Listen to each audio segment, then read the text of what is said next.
Now remember, this is not a power ranking or a PER list. It's a rich tapestry of historical precedents, current performance, and aura. It's not aura. So without further ado, it's time for a tough segment, okay? All right? Get some wrenches. Work on the docks. Buddy, are you doing a stand-up bit? I like this segment. I used to like this segment. Had butterflies in it. It's got green grass. And you're like, no, man, we got to make it nasty. I didn't say... Nasty boys. Again, I didn't say any of that. I just said that this week's edition, you're going to see some guys who have slipped down the hill. You're going to see some guys who were penalized for their performances this week. That doesn't strike me as overtly friendly, but regardless, here's the top 28 players in the league as of right now. 7th row first, please. A lot of show favorites had to slip. Devin Booker, listen, Durant's playing really well. Booker's playing fine. The team is still, what are they? It's amazing. They just can't. Mid. Oh, they're mid. They're mid. mid. They definitely and mid. so they can't have two guys as high as they were, so he drops. Your guy, Şengün. What do you do wrong? He didn't really do anything wrong, but you're going to see we had to elevate some other guys who are really coming on strong. Okay. Garland and Fox dropped. Evan Mobley moved up because his team never loses. I actually think there is a stronger argument at this moment for him as their second best player than there is for Garland as their second best player. I know Brew agrees with me on that. All right, 6th row. These are guys right inside the top 20, most of them. Kevin Durant stays where he is, and then a bunch of guys who rose a lot.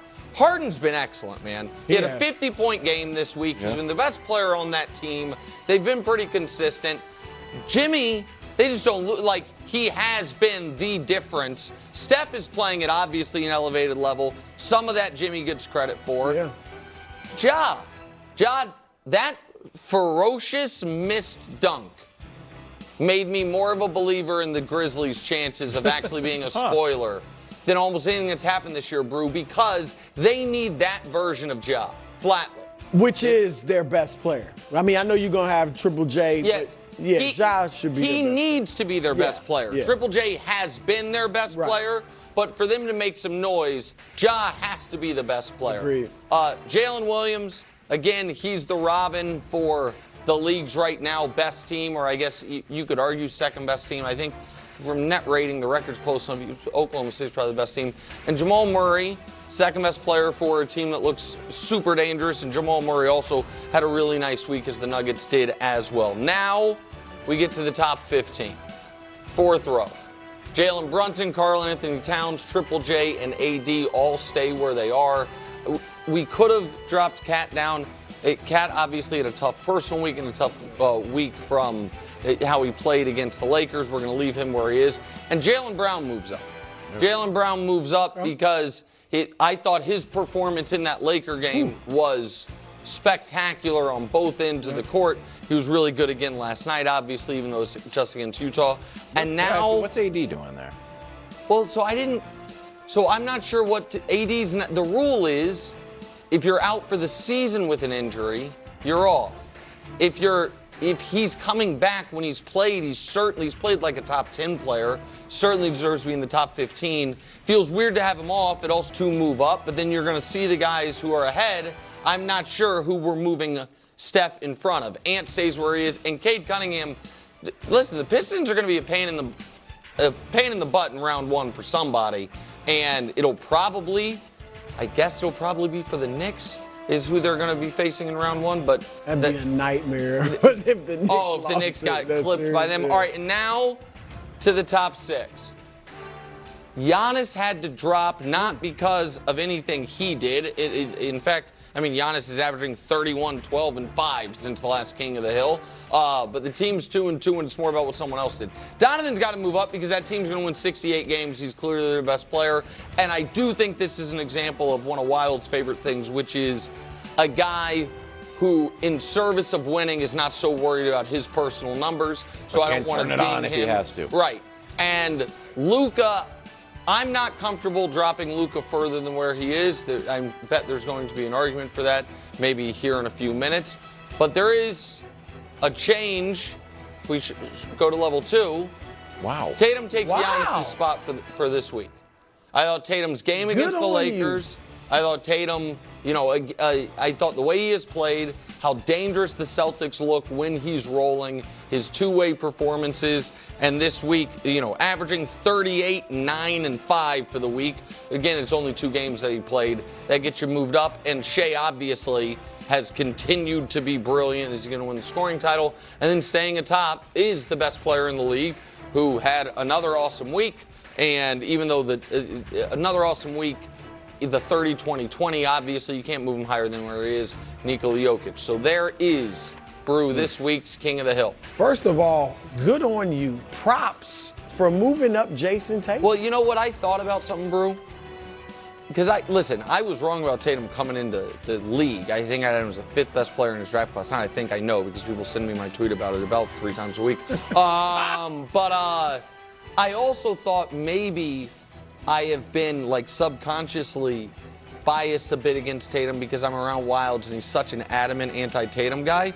And so I thought your walk-in this week of Jason Tatum needs a guy, and that maybe it could be it. You've really pushed me to open my eyes to some Tatum stuff. So I applaud you. Yeah, just for unbiased, analysis, I think that's good. Now look, real talk.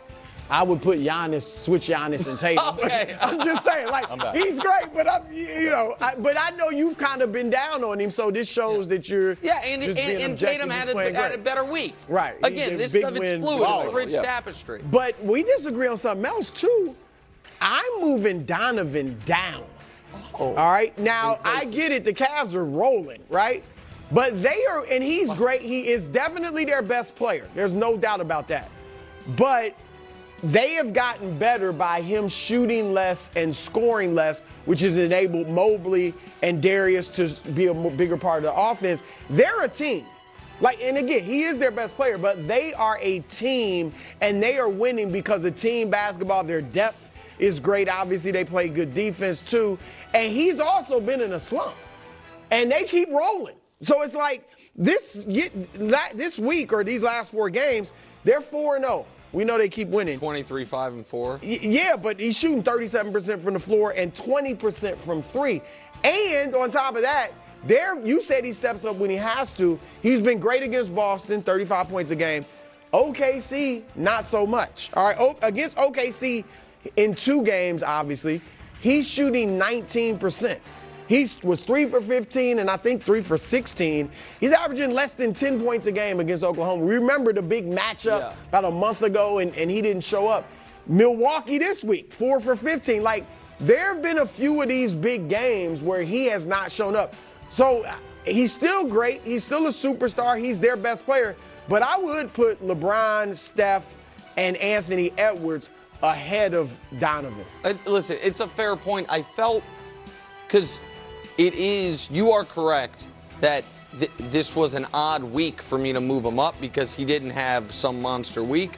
But I do think he is clearly their best player, and they have been a juggernaut for the entirety of this NBA season. So it felt kind of odd, but Anthony Edwards is better, even though I do.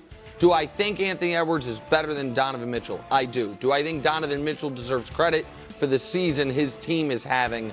I do as well. Go ahead, kiddo. Yeah, they're going for 15 straight wins. Yeah, I mean, right. That's pretty good for the 2nd time in a row. The 20% from Trey didn't sell you? I don't care about the percentages. I care about W's. Jaylen Brown. I'm moving him up. How high? Higher? Yeah. Wow, how high? Well, you could take LeBron's spot if you ask me. You could take Luka's spot if you want to know. First, Saturday night, I put a lot of stock in Saturday night's game. And I came on here, I was like, hey, I'd like to see the 2 superstars that the Celtics have outplay the 2 superstars that the Lakers have. And you guys were like, oh, hit the brakes, Wilds. They don't need to do that. That's a hill too high to climb. I'm just saying it would be interesting if it happened, and then it did happen. Which is why I moved one up and moved one down. Well, but you going can't even higher. Well, that. What? So I know he's got a history.